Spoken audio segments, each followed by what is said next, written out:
back in '98, when I first ran for the legislature, the biggest issue seemed to be the fact that being that I was a teacher, what about vouchers?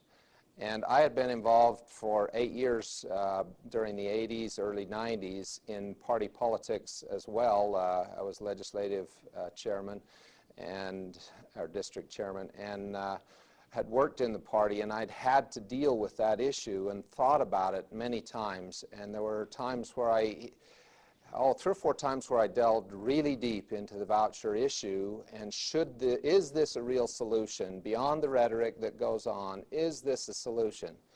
And every time I came away realizing that that was not the answer. But I knew there was a problem, I just didn't know the answer. And as I had to start answering the delegates, then I had to dig further. And I went to, contacted University of Utah and asked them.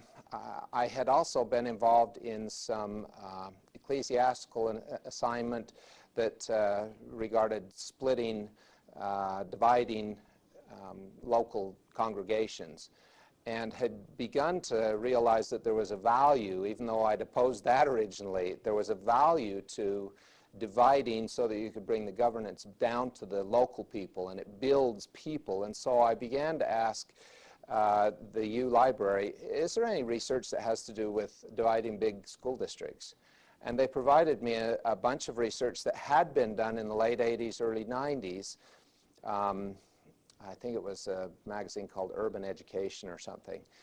And the more I read this, the more it resonated, and it seemed really to fit. And so I passed some legislation in the legislature there my first term to have a study done. And the more that we got into the study, the more I began to feel this is the answer. This really is the answer. And I did several things of my own that are on my website at smallerschools.org that show information regarding Utah, the Utah students, the test scores, the costs, administrative costs, and a number of things like that. Plus, I began to pull together research from all across the country. And the initial study that was done, I really feel like that the study was done to placate a legislator, that it wasn't meant to accomplish anything, and they basically decided that at the end of it